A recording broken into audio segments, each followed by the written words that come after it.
In today's video, me and a group of my school friends decided to make a robot for a school project. And I'm going to be taking you along all the difficulties, the successes, and modifications we added to this robot to make it the most efficient possible, with a little fun things on the side. So without further ado, this is my PBL project video. Obstacles and the Cost of Greatness. Robin Sharma.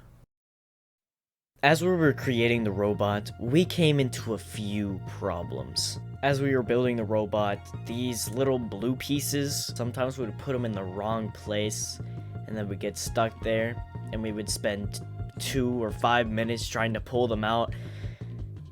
Yeah, the fun times. We solved this issue by just using our eyes and actually looking at the instructions and putting the blue things where they belong. Another problem that we had was that whenever we finished the robot, we tried to use the controller and nothing happened. Like, the robot wasn't moving, it was just sitting there, and I thought I just messed up everything. And to solve this issue, we looked at the instructions again, and we actually figured it out by plugging in the right wires into the right ports. Seems easy enough, but while we were building it, we've had a lot of mistakes. And after we finished putting the right wires in the right ports, it finally started to move, and we were able to pick up a block.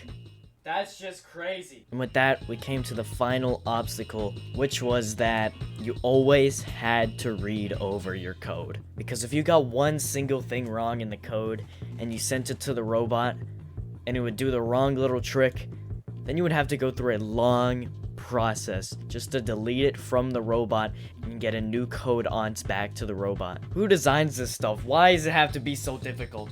But always checking over your code, making sure everything is correct, will resolve this issue 100% of the time. The biggest room in the world is the room for improvement. Helmut Schmidt.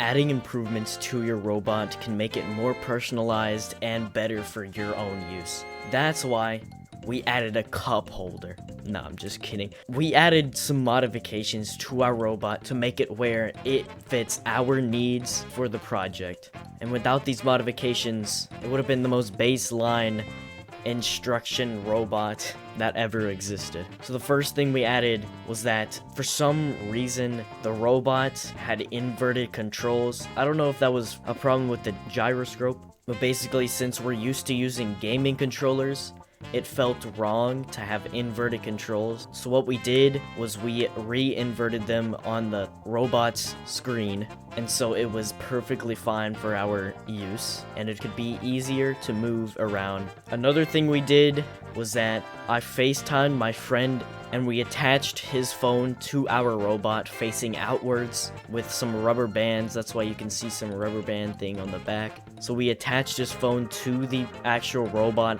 and FaceTimed the robot. And so we drove the robot throughout the entire school until it got stuck somewhere and we had to go grab it. That modification made the robot more fun than the original instruction robot that you had to build. These modifications were very beneficial as they improved our robot's design and performance.